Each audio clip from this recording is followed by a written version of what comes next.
I'm here with Jordan Cumming, and I don't know. I guess we could start with challenging yourself as a QA or outside of QA, and how that plays a role on your role in QA. Yeah, you're really into these challenging questions right now, aren't you? I mean, kind of. Yeah. It probably doesn't help that I've talked with you about that before, but It doesn't hurt, though. right, because you've at least thought about it now. Yeah.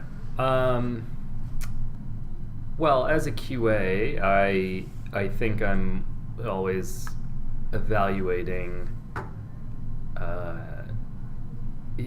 my ability to just sort of assess risk on the team. Right, so like if there is a technology that I'm unfamiliar with, or I feel like I can't comment on a feature that is in development because I don't know enough, I use those as opportunities to think about like how I could be better. So it's not necessarily like specific things I do in the day to challenge myself, but it's usually about identifying areas of weakness, and then most of that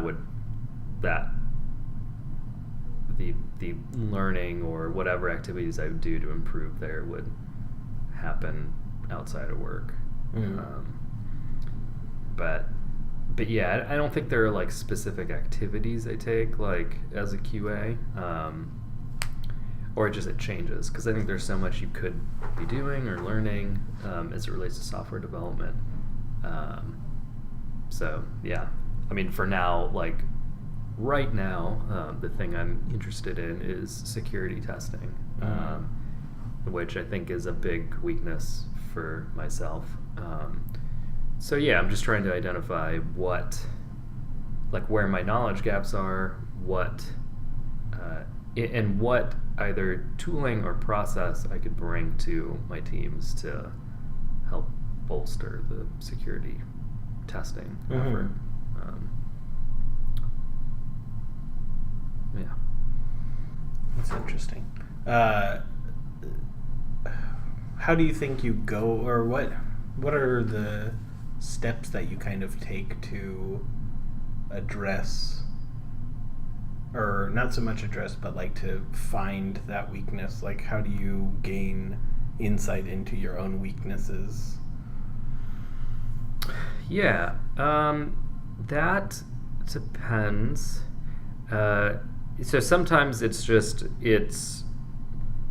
I think maybe retroactively it's identifying bugs that have cropped up, and then trying to like actively think about, well, what are the steps that I could have taken, or how could have I contributed at some point in the process to prevent this issue. And if I don't know what I could have done, then that's usually a signal that there's probably something for me to learn. And then, also I think it comes up in planning meetings, when we're talking through upcoming feature work. If I don't feel like I have, the knowledge or I've acquired the information to, really accurately assess the risk or the testing needs for a story, it's usually because there's just more for me to learn, So I don't know if I have like a concrete process around that, but I'm just very aware of those moments, and just use those times where I go like I don't think I know enough to just kind of make a note of that, and then at some point try and do something about it, Mostly because I don't like that feeling. Right. And so I don't want that feeling, Yeah. and I want to be able to bring value to my teams at every step of the process. So yeah. Yeah, that feeling of missing something is definitely something I've experienced. Mm-hmm. I mean, it's inevitable. I mean, we're not perfect, but it's always that, like, what could I have done differently that wouldn't have encountered that issue. So yeah, that's... Yeah, and I think that, I mean, yeah, because it's something, I think in QA you need to have this, like, sort of mindset where that, you know, you need to review the bugs that come up in your area or for your team, for your feature work, whatever. And, you know, I think you need to be accountable to them in a way that it does drive you to be better and want to help your teams be better. You know, I think it's easy to I think it can be uncomfortable when bugs come up, and it's, you know, we don't want that to happen. And so there's always the potential to kind of shy away from that and just be like, I don't know, maybe even find excuses for why they happen, or just kind of throw our hands up. And in some cases, you have to just throw your hands up. But I think in most cases, there's just an opportunity for us to improve. And yeah, we just need to be honest and accountable about that. And I think that's really it. And then the next steps will, I think, hopefully be pretty clear. But yeah, those are all really good learning opportunities. Yeah. You know? Yeah, a lot of, I mean, that kind of also goes into the whole being afraid of failure, and so to not, you know, have perfect coverage of something and encounter those instances where you then realize that, you know, something was missed and now it's broken, and figuring out a proactive approach to not get bogged down with thinking that you know, missed everything, or that it all, I part of that is like feeling like it's all relying on you versus there just being an issue and then solving the issue and moving on. Yeah, definitely. And I think that's tough for it can be a tough position to be in sometimes as a QA, but I think it's especially tough for maybe people who haven't been QA for very long. Because I feel pretty confident in my ability or the value that I bring to a team. I'm also very comfortable being accountable for the quality for my team's work. And yes, I think like everyone on the team is responsible for that quality, but I'm very okay being the primary person that's accountable for quality. Like I want, you know, I think I would encourage, you know, my managers or directors or whoever, product people, that like if there are issues with a release, I would be happy for them to come to me and be like, what is going on here? Why did these things happen? Because I think it's my responsibility to either know why those things happen or to find out, right? And then like help my team be better about it. So yeah, I think it can put you on a spot, because sometimes the way those situations are approached, it can feel like maybe like an attack or something. Like, hey, QA person, why are these issues happening? This is your fault. But I think most of the time it's just like, well, you're the QA person. you probably are in a good position to be able to answer this. So I'm going to ask you, why are these things happening? And I think in my experience, it's mostly been that. It's just there's an inquiry because there are these quality issues. We're in a quality role, and I think it's totally reasonable to expect us to be accountable to at least be the people that go searching for those answers if we don't know. Right. And if I don't know what the answer is, that's really interesting. It's really interesting news to me. Yeah. Right? Yeah, I mean, there's a positive spin that can be put on all of those situations of like, well, you now have just found either a short or long-term opportunity to learn new things, and so like that's something to get excited about. Yes, it may have come at the cost of, you know, an issue either going out or being found or addressed, but like you now get to spend that time to figure out how to then improve that vulnerability. Definitely. Something else kind of on that topic of like having those conversations when an issue is found is like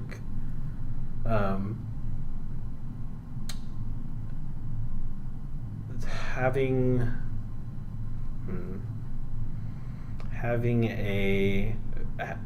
that discussion in a way that is productive and kind of like what you were saying of like, it's, you know, coming to the person of, you know, area expertise or something. Like in the QA role, you are taking the title of QA, so quality is within your title, so you are at least a point of contact for quality. So to be able to come to that person with you're the, you know, person with the expertise in this area, what can we now do to fix this problem and or figure out why it may have come around in the first place, and then be able to move on from there. Yeah, because I would say for the most part I have also had mostly positive experiences as of recently. Maybe not so much earlier on, but like same. Yeah, it's definitely been nice to be able to have those more proactive conversations into, we all care about quality, let's figure out what the problem is, not you didn't do your job as the quality person. So yeah, that's... Yeah, I mean, I think you and I, coming from games testing, know that it can be bad. And I've had where the you know, producers on a game have like gathered the testers in a room and told us how bad of a job we're doing.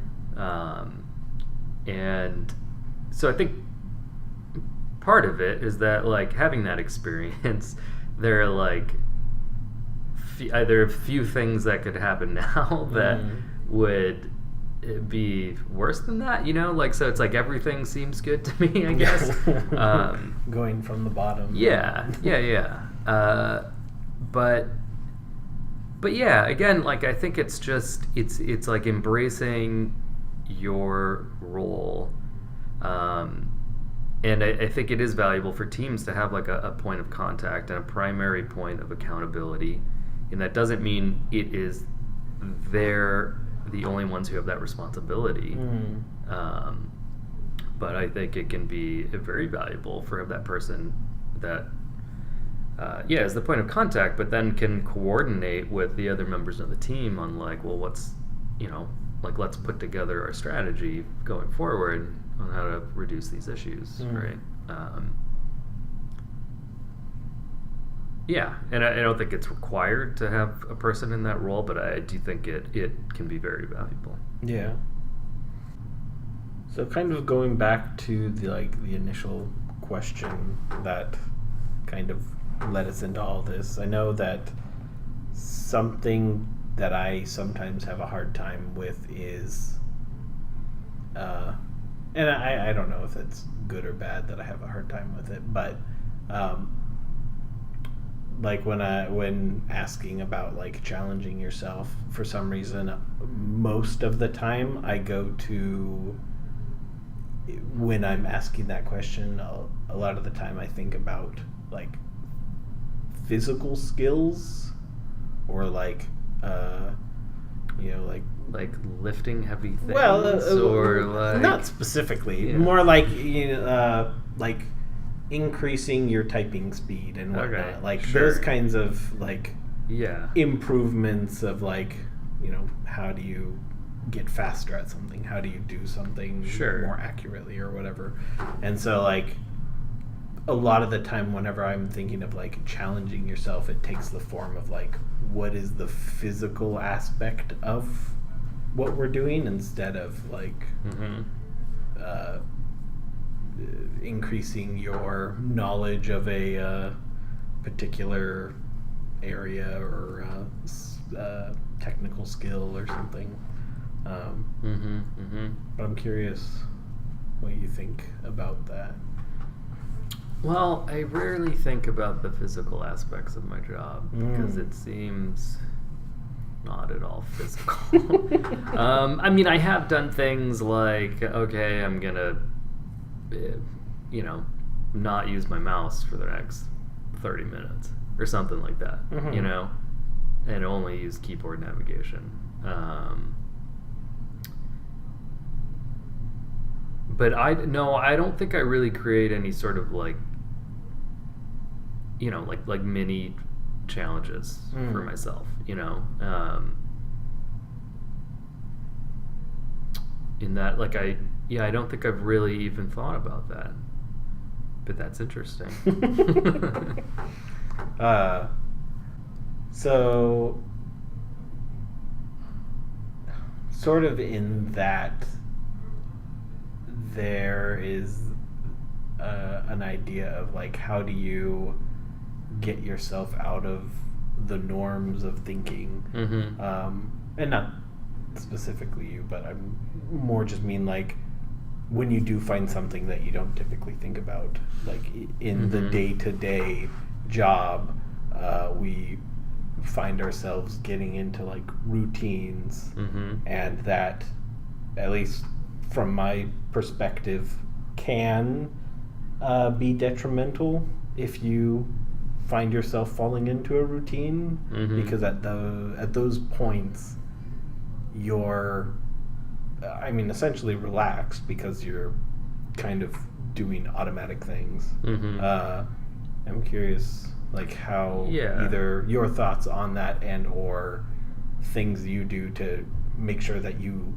stay out of those like automative motions. Yeah, I mean, I think that's part of the reason why testing appeals to me, because I think you have to, in at least that aspect of your job, you have to be doing that. You have to be varying what you're doing and how you're thinking. So in terms of like that domain, I think it's like if there's a feature that I am testing, I've outlined the important areas that I need to hit, and after I've done that, I think I will, when I'm exploring in more of a test session, I will try and mix things up. Like, take different flows throughout the app. Like think about any data that I'm interacting with, and try something different, even if it might take a little bit more time to set up. Because that's something that happens, like, being specific to Sprout is like, maybe we're just using the same profiles or interacting with the same messages, or using the same users that we have that have the same permissions, and just like it's because it's set up, and so it's just easy. I don't want to be like logging in and out of users, but you can fall into a little bit of a trap with that, So I don't know if I apply that same thinking outside of the context of testing. I mean, I might, like, in some areas just naturally, but yeah, I also don't want to just think about, like, if there's a tool we're using, I don't want to think about like only solving a problem with that tool, so just trying to make sure that I'm not trying to force a solution, that I do explore other options before I come to a decision. But yeah, that can be tough, because it's also, like a infinite amount of time to have that freedom to explore, change things up, and so I mean, there's a balance there. Yeah.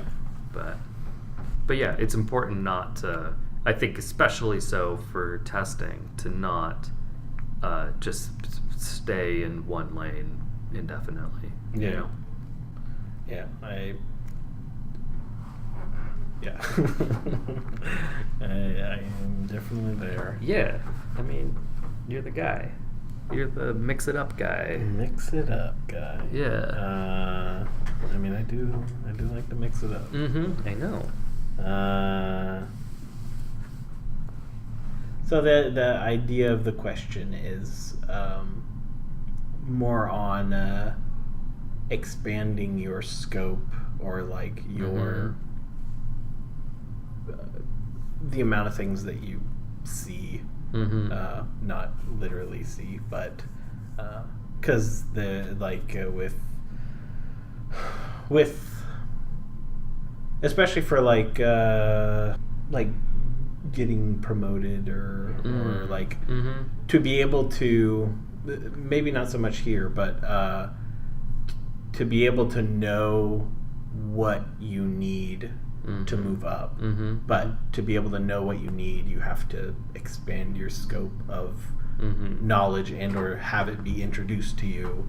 And so I'm curious, like, maybe what are either some things that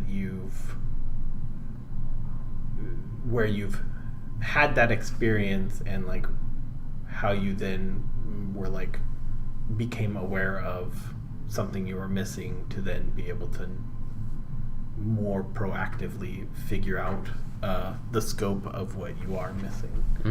I don't know how to actually ask that question where it makes any sense. I mean, I feel like you've asked it. I think it's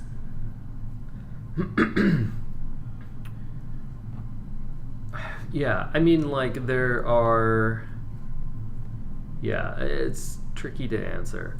I mean, I've worked in different environments. I've worked in, so like there are environments I've worked in where we've had separate sort of dedicated manual testing teams, and then automated or like technical testing teams. And with that divide, you don't know, as a tester in the manual camp, you don't know like what is going on the other side, really, or in that other camp. And so it wasn't until I had some exposure directly to automated testing that like I even considered it as an option, or like a tool that I should be leveraging. So there are cases like that like sometimes you have to just like do a thing at least once before like how, like, because certainly I was aware of it, and I was aware even of some of the tools that you could use, but I didn't really look into them as something that I should or could leverage until I did use them. Yeah. You know? So yeah, I mean, it's like you don't, you just might not know you need a certain tool or that you should learn a certain tool until you've been given an opportunity to use it, and then you can directly experience the benefit of it. Right.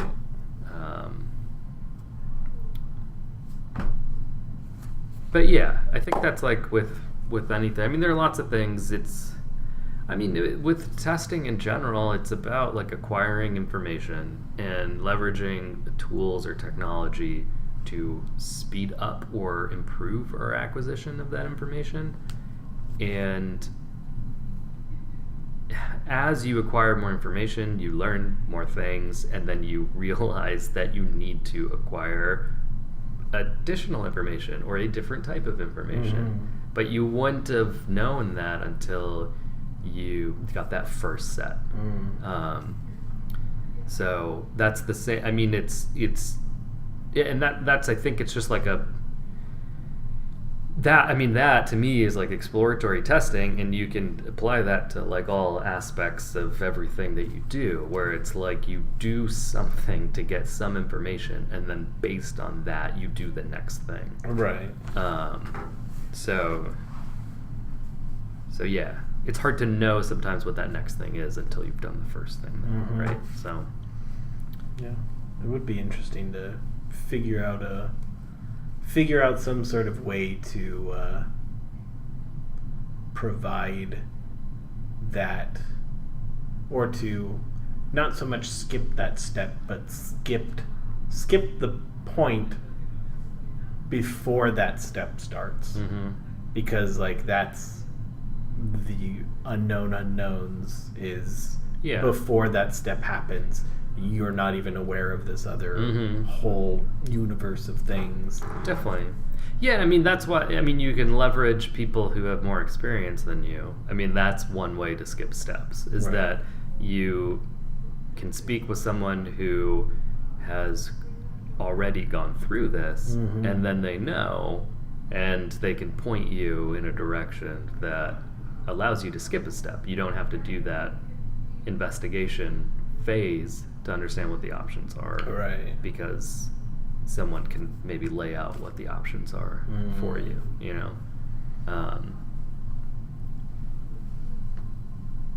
But yeah, I mean, I think that's one of the only ways maybe to do that, is to like seek those who have been there before you, you know.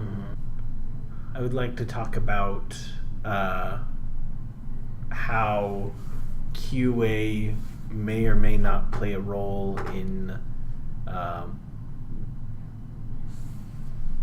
a non-professional setting, whether that means, you know, like personal life, and or like how does the professional QA side of things bleed into your personal life, and or does it? Because I mean, with with development, unless you're developing a specific thing outside of your professional work, or like programming something, like that's a very physical thing or technology based thing, so it seems harder than like the, what would that be, like the soft skills sort of things of like ways of thinking and like heuristics and like all of that. I'm curious if you've retrospectively like looked back and been like, oh, you know, that situation, I handled that situation in a way that seemed much closer to like the work I do than just like handling the situation. Yeah. Well, yeah, I think I am, because of my professional experience, I am drawn to like effective process, like an efficient process. So there are, I think, areas where I carry that around outside of work. You know, like for working on stuff at our house, I created a Trello board. And you know, want information on the tickets there that you know, so we know when we're done with certain projects, because it's easy for some of that stuff to increase in scope, just like anything else we do. You know, so that's, I think, an area where I'm applying some of that mindset. I also want, with some of that work, like us to be, and my wife and I, like on the same page, to make sure that like our idea of what this thing is the same, right? And so that's like, you know, mitigating some risk of like the final version not satisfying both, like for both of our visions of whatever it is. Right. I also, I'm gonna stick on the house stuff, but like I will, like we're rearranging the living room furniture, and you know, for me, I want to talk through every detail of the formation. And I like will go and I will sit in each chair and I will think about different scenarios around like, well, is it just the two of us? Do we have people over? Whatever. But like I will run through all of those scenarios, and that it very much feels like a QA thing or like a testing mindset. Yeah, like I want professional. Yeah.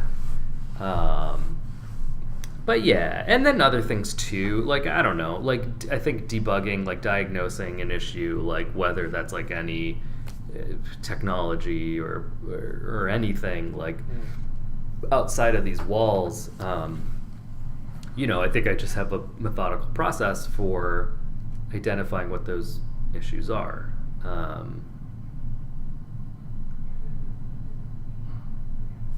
Yeah. You know, so that's like, I mean, that like becomes very similar, like whether it's like, you know, like audio equipment or anything like that, or just whatever. You need to be able to like isolate the issue. You need to be able to like reproduce it. And yeah. So. Yeah, I guess when I ask that question, I am also kind of coming from the perspective of, you know, only working in QA. So yeah, so when like thinking about like the things I do, like my only professional experience is from one point of view. So like everything I think about that I do in that one role, and I see similarities outside of it, then I'm like, oh, there's like this common thread between them. But I also haven't explored other avenues of like roles and professions to be able to know of like, oh, that's just a common thing that, you know, every other role has to deal with. So it is kind of interesting, and at some point I might have to talk with somebody who is in other roles to see how much of those similarities there are. Yeah, I mean, I think there are similarities. I don't think it's all the same, though. Yeah, and I think it's, I think, I don't think it's like my experience as a QA is what then produces this behavior that I have outside of work. I No. think it's my personality and the way my brain is wired that that it sort of makes me lean towards behaving or thinking in a certain way that then makes me an effective QA. Right. Yeah. Maybe I've been able to like refine my thoughts or process like Right. on the job and in the professional experience that then I apply outside of that. But did you want to kind of talk through like your experience or your professional experience, kind of like where you started, where you are? Yeah, like where did you start professionally, and kind of what was your journey up till today? Yeah. All right. My first post-college job was as an audio engineer in a recording studio, which is what I got my degree in. And that was cool. And again, like, and this ties into like the QA thing, there's a lot there that's like related. I mean, there's a lot of like troubleshooting and debugging you have to do. You're also like very much focused on getting the best quality out of a product. Right. And there's a lot of like communication aspects when you're communicating to musicians, to again, like they are ultimately responsible for a lot of the end product quality, right? Because like if the music is not good and the instruments do not sound good, it's tough to make it any better than that. Right. So a lot of it is like working with them in a way that is that is not too intense or off-putting. But anyway, so a lot of that like I've carried over into all my next roles. But I started to get interested in sound design for video games, and wanted to explore that, and then wanted to just get into the games industry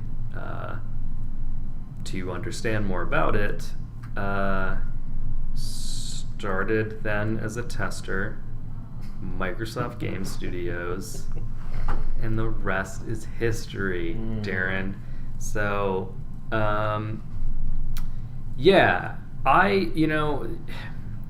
so I don't know how many years I ended up spending at Microsoft, but it was a lot, and it was enough. It was maybe a couple too many. But I am glad to have had that experience. I think it was good to start in the very formal, structured testing environment, where you maybe didn't have direct access to developers,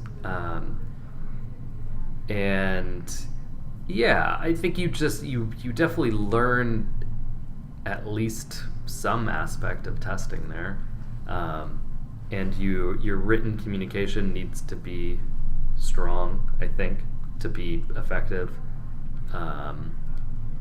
and I also think testing video games is really interesting. There's a lot of creativity that is needed, especially in more of the open world games. But anyway, so I did the main Microsoft Game Studio testing for a while, moved into the core testing team at 343 for Halo 4. And that was specifically on the networking testing team, which was also really interesting. That was then like it started my exposure to more tooling, because we had to run scripts, various debugging scripts to get logs and performance timings from multiplayer games. So yeah, that was interesting. Just seeing how it was testing that couldn't have been done effectively without leveraging technology and tooling. From there, I went to Amazon, to AWS,